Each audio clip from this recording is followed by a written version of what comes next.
Assalamualaikum warahmatullahi wabarakatuh. Perkenalkan nama saya Muhammad Ida Padli, NIM 60700180063. Saya dari jurusan Peternakan Fakultas Sains dan Teknologi. Saya akan membawakan materi tentang impor daging sapi yang ada di Indonesia. Nah, ketahui bahwa daging sapi itu adalah semua jaringan hewan yang seperti hasilnya pengolahan jaringan-jaringan tersebut ya semua untuk disertakan tidak menemukan gangguan kesehatan bagi yang menggunakannya. Jadi itulah yang pengertian dari seorang daging sapi.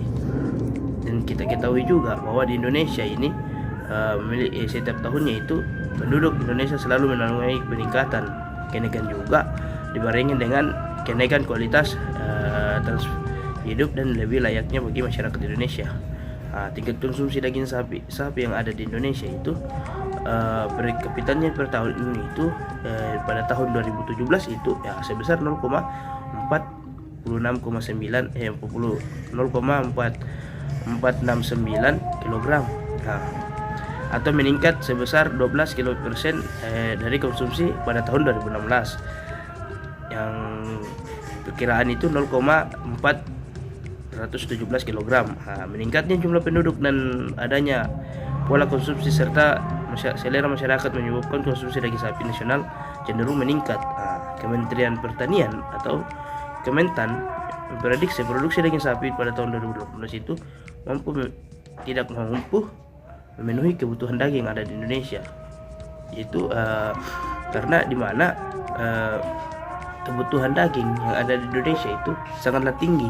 Namun daging yang bisa diproduksi oleh Indonesia itu sendiri sangat rendah. Jadi begitulah kenapa di Indonesia ini kita mampu melakukan impor daging sapi yang ada di luar negeri. Yang kita ketahui bahwa impor daging sapi yang ada di luar negeri itu dilakukan karena kurangannya yang namanya pasokan daging yang ada di Indonesia. Jadi permintaan daging yang dibutuhkan oleh masyarakat Indonesia itu sangat tinggi. Namun yang bisa disiapkan oleh masyarakat atau di bidang peternakan itu sendirilah sangat rendah. Jadi sehingga Indonesia masih saat ini mengimpor daging sapi yang ada di Australia itu sendiri. Contohnya Australia, Selandia Baru, sampai Spanyol.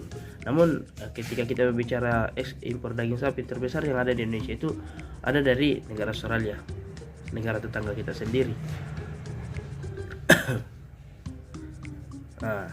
Dan juga harga daging sapi lokal dan impor itu dapat menentukan konsumsi yang memiliki koordinat tersebut. Jika harga daging sapi naik, maka akan membuat impor meningkat karena harga lebih murah. Seperti itu juga yang mengakibatkan impor daging sapi semakin marak, seperti itu. Jadi begitu juga harga impor yang meningkat, maka akan membuat daging lokal juga diminati, seperti itu. Jadi pemerintah telah mencantumkan tentang swabada pangan atas produksi pangan.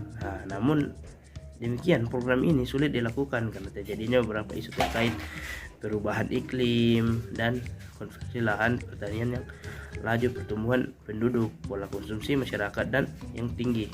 Guna mencegah terjadinya kelakuan pengenalan sehingga dapat menyebabkan terjadinya kenaikan harga, maka pemerintah juga untuk menutup jalan memenuhi konsumsi pengenalan produksi. Impor adalah upaya terakhir yang dilakukan pemerintah. Jadi karena kebutuhan daging yang sangat banyak dan pasokan daging yang bisa dihasilkan di Indonesia itu kurang, sehingga pemerintah mengambil sikap untuk impor daging, seperti itu. Ini kan diatur dalam undang-undang berdasarkan undang-undang tahun 2012 nomor 18 itu tentang pangan. Pada pasal 14 kebijakan impor dapat dilakukan dengan kondisi sebagai berikut ya: sumber penyediaan pangan berasal dari produksi dalam negeri dan cadangan pangan nasional. Yang kedua itu dalam hal soal penyediaan pangan sebagai dimanakan ayat 1 sebelum cukup pangan dapat dipenuhi dengan impor sesuai dengan kebutuhan. Sedangkan pada pasal 36 menyatakan bahwa impor pangan hanya dapat dilakukan apabila produksi pangan dalam negeri tidak mencukupi atau tidak dapat diproduksi dalam negeri. Yang kedua itu impor produksi pangan hanya dilakukan apabila produksi pangan negara cadangan pangan nasional tidak mencukupi.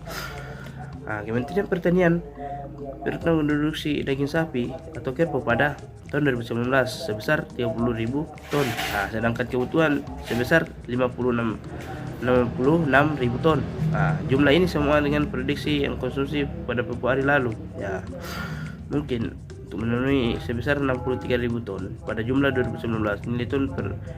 Nilai impor sapi pada itu harga 24,1 US dollar jumlah, atau turun sekitar 54%. Nah, jika dibandingkan dengan nilai impor pada sapi di bulan sebelumnya itu sebesar 52 juta US dollar, seperti itu. Ya, maka tingkatnya daging sapi yang dipasarkan di masyarakat, maka salah satu alternatif yang dilakukan oleh melakukannya itu importasi dengan membekukan daging yang harganya lebih murah, namun memiliki kualitas yang baik dan aman, sehat. Yang biasa kita bahasakan dalam dunia peternakan itu ASU, aman, sehat, utuh dan halal. Daging sapi beku impor itu di masyarakat telah dipastikan lulus uji kesehatan.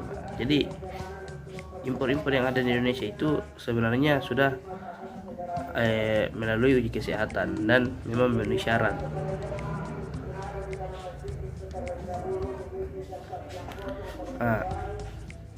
Adapun perbedaan daging sapi impor dengan sapi lokal, daging sapi impor itu dagingnya lebih mudah dan murah empuk untuk diolah, sekalipun tanpa proses pengolahan berdasarkan prosesnya. Jadi berbeda dengan daging lokal yang membutuhkan proses pengolahan sedikit lebih lama untuk pendapatan